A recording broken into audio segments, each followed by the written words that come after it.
Hi friends, welcome to our channel talk of the cinema. ఇవాళ topic ఏంటో మీకు తమిళ చూస్తేనే అర్థమైంది అనుకుంటాను. సో లాగ్ లేకుండా ఇక ప్రకాష్ రాజ్ గారు రామాయణం గురించి ఏం మాట్లాడారో ఫస్ట్ అయితే వీడియో చూద్దాం. Then suddenly Rama, Lakshmana, Sita came. So they are coming down to south and Lakshmana says, Rama, what lucky? Oh, there are fruits, can we eat? Yeah, but is it stealing? No, if we are hungry, we can eat. విన్నారు కదా, రాముడు, లక్ష్మణుడు, సీత వీళ్ళంతా north నుంచి south ఇండియాకి వలస వచ్చారని comment చేస్తున్నాడు. అంటే రాముడిని లక్ష్మణుడిని ఒక దొంగల్లాగా ట్రీట్ చేస్తున్నాడు. మరి ఆ తర్వాత కూడా ఏమన్నాడో చూద్దాం.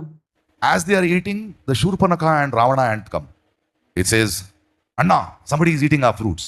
No, they are hungry, let them eat, we can talk to them later.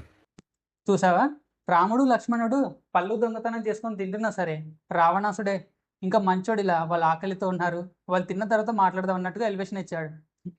అంటే ఇక్కడ తను రావణాసుడికి పాజిటివ్ ఎలివేషన్ ఇచ్చి రాముడికి నెగిటివ్ ఎలివేషన్ ఇస్తున్నాడు. అవును. Now, since you have eaten the fruit, you have to pay the price. Then what is the price? Then she calculates, Shurpanaka, and says $2,000 with GST. ఇక దొంగతనానికి $2,000 అంట జిఎస్టీతో కలిపి. ఎంత ఎటకరంగా మాట్లాడుతున్నాడు చూడు. And they say, no, we don't have money. Then Ravana says, give them some discount. Okay, 20% discount.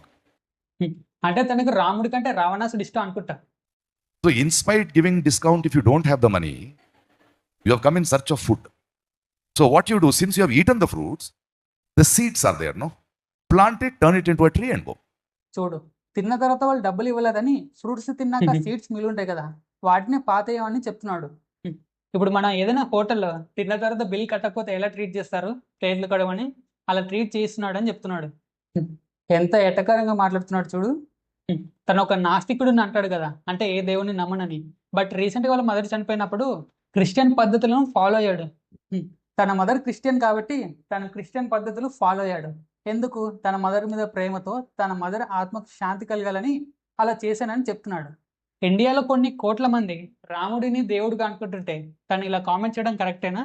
And తను సైలెంట్గా Christianity support చేస్తూ పైకి ఇలా నాస్తికుడిని అని చెప్పుకొని హిందూయిజాన్ని అవమానించేలా మాట్లాడుతున్నారని సోషల్ మీడియాలో కొందరు కామెంట్ చేస్తున్నారు. అదే కదా, అలా చేయలేనందుకే సోషల్ మీడియాలో ఇంకా ఓ రేంజ్లో ట్రోల్ చేస్తున్నారు. అండ్ తను హిందూయిజం గురించి అలా మాట్లాడడంపై రీసెంట్గా ఒక రైటర్ రియాక్ట్ అయ్యాడు. మరుదురి రాజ్ అని ఒక డైలాగ్ రైటర్ తను ప్రకాష్ రాజ్ గురించి ఒక ఇంట్రెస్టింగ్ పాయింట్స్ రివీల్ చేశాడు. తను ఇదివరకు ఆఫీస్ బాయ్గా ఉన్నప్పుడు ప్రొడ్యూసర్ దగ్గర డబ్బులు నొక్కేసి చెన్నైకి వెళ్ళి యాక్టర్గా సెటిల్ అయ్యాడు. ఇప్పుడు ఈరోజు ఈ స్థాయికి వచ్చేసి ఇలా మాట్లాడుతున్నాడు. నువ్వు ఒక దొంగవి కాబట్టి రాముడిని దొంగలా చూస్తున్నావు అని కామెంట్ చేశాడు. కరెక్టే కదా, మరి తను దొంగ కాబట్టి దేవుడిని కూడా దొంగ అని ముద్ర వేస్తున్నాడు. అండ్ రీసెంట్గా ప్రకాష్ రాజు పవన్ కళ్యాణ్ గారి మీద రియాక్ట్ అయ్యాడు. లోక్సభలో మహిళా రిజర్వేషన్ని ప్రతిపక్షాలు అడ్డుకుంటాయని ట్వీట్ చేస్తే దాని మీద ప్రకాష్ రాజు, నువ్వు మోడీని హ్యాపీ చేయడం కోసం ఇలా మాట్లాడుతున్నావు, దమ్ముంటే డిబేట్కి రా అని ఛాలెంజ్ చేశాడు.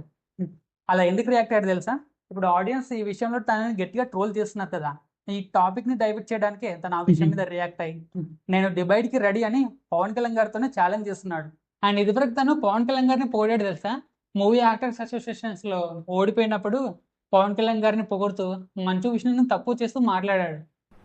ఒకటి తెలుసుకోవాలి విష్ణు, పవన్ కళ్యాణ్ గారు మార్నింగ్ షో కలెక్షన్ అంత లేదు మీ సినిమా బడ్జెట్లో. ఎవరి గురించైనా మాట్లాడేటప్పుడు ఆయన ఇండస్ట్రీ కాదు, ఆయన వేరు, మనం ఇండస్ట్రీ ఒక సైడ్ అనేటప్పుడు కొంచెం జాగ్రత్తగా ఒళ్ళు దగ్గరకు ఉంచుకొని మాట్లాడండి. అలా ఎందుకు చేశాడు తెలుసా? మంచు విష్ణు కంటే పెద్దగా ఫ్యాన్ ఫాలోయింగ్ లేదు. అదే పవన్ కళ్యాణ్ గారికి అనుకో పిచ్చ ఫాలోయింగ్ ఉంది. ఇక పవన్ కళ్యాణ్ గారిని పొగిడితే తన ఫ్యాన్స్ లో కూడా మంచి ఇమేజ్ వచ్చిందని అలా మాట్లాడుతాడు. అండ్ ఎలక్షన్స్ జరగడానికి ముందు తను మంచు విష్ణుని పొగుడుతూ మాట్లాడాడు. మంచు విష్ణు గారు మంచి మాటే అన్నారు, ఇది రాజకీయ పార్టీల ఎలక్షన్స్ కాదు, ఇక్కడ అందరూ మా మెంబర్సే. మంచు విష్ణు గారు చెప్పినట్టు మా ఎలక్షన్స్ రాజకీయ పార్టీల జోక్యం వద్దు, let's all unite together and elect our representative. Manchu విష్ణుని ఎందుకు పొగిడాడంటే మంచు విష్ణు తనకు అప్పుడు ఆపోనెంట్ కదా, అలాంటి వాడిని పొగిడామనుకో ఇండస్ట్రీలో మిగతా వాళ్ళందరి దృష్టిలో తను మంచోడు అనిపించుకొని ఆ తర్వాత మూవీ యాక్టర్ అసిస్టెంట్ ప్రెసిడెంట్గా గెలుద్దామని అనుకున్నాడు. బట్ సీన్ రివర్స్ అయింది అక్కడ. అండ్ తను పాలిటిక్స్నే కాదు మూవీస్ని కూడా ట్రోల్ చేస్తుంటాడు. రీసెంట్గా దురేందర్ 2 మూవీ రిలీజ్ అయింది కదా, మూవీ బ్లాక్ బస్టర్ అయింది. కానీ ఆ మూవీని ఒక నిబ్బా మూవీ అని ట్రోల్ చేస్తూ ఈ మూవీని చూడటం అంటే 4 గంటలు టైం వేస్ట్ అని ట్రోల్ చేశాడు. దురేందర్ మూవీ మాత్రమే కాదు, ఇదివరకు కాశ్మీర్ ఫైల్స్ మూవీని కూడా అలాగే ట్రోల్ చేశాడు. దీంట్లో ఏమి యూస్ఫుల్ మెసేజ్ లేదని ట్రోల్ చేశాడు. అసలు ఎందుకు ఇలా చేస్తున్నాడు తను? ఒక మతాన్ని ఫాలో అవుతూ ఇంకో మతాన్ని ట్రోల్ చేస్తూ, ఒక హీరోని పొగడి ఇంకో హీరోని తిడుతూ, ఒక సినిమాని పొగడి ఇంకో సినిమాని ట్రోల్ చేస్తూ అదే కదా! అయినా హిందీ ఇండియన్ లాంగ్వేజే. మలయాళం కూడా ఇండియన్ లాంగ్వేజే. తను ఈ 2 లాంగ్వేజెస్ మాట్లాడకుండా అంతా ఇంగ్లీష్‌లోనే మాట్లాడాడు. అయినా ఇంగ్లీషు మన స్టేట్ లాంగ్వేజ్ కాదు. మన ఇండియన్ లాంగ్వేజ్ కూడా కాదు. అలాంటిది ఒక బ్రిటిష్ లాంగ్వేజ్‌ని తను తల మీద ఎట్టుకొని ఏం మెసేజ్ ఇస్తున్నట్టు? What is your name? Oh, I'm Rama from North. Yeah, I'm Ravana from South. Nice meeting you. These children said politics. You guys want to come? Don't force your Hindi. Learn Malayalam, no? And friends, అలాగే ప్రకాష్ రాజ్ డైలాగ్స్‌పై మూవీలో కొన్ని dialogues mix చేస్తూ social మీడియాలో ఒక video బాగా viral అవుతుంది. ఆ వీడియోని లాస్ట్‌లో చూపిస్తాను. బట్ దానికంటే ముందు మన వీడియోని లైక్ అండ్ సబ్స్క్రైబ్ చేశారు కదా! చేస్తే thank you. Oh, there are fruits. Can we eat? Yeah. But is it stealing? No, if we are hungry, we can eat. ఎక్కడ కెలక్కూడదో అక్కడ కెలికేసావురా. And Shurpanaka is very angry. It says, Anna, somebody is eating our fruits. And the Anna Ravana says, no, they are hungry. Let them eat. We can talk to them later. మీ నాన్న ఆడాల్సింది అనవసరంగా పుట్టావు. This Rama Lakshmana says, hey, Lucky. Rama calls Lakshmana Lucky. Hey, Lucky, some tribals have come. They say, no, we are the owners. ఎంగితే shape out అయిపోతావు masala వడే. Now, since you have eaten the fruit, you have to pay the price. Then what is the price? Then she calculates, Shurpanaka, and says $2,000 with GST. ఆ కుర్చీని మార్చబెట్టి So, in spite giving discount if you don't have the money, the seeds are there, no? Plant it, turn it into a tree and go. ఇప్పుడు కరెక్ట్గా మాడుతున్నారు sir. ఇదయ్యా మీ అసలు రూపం.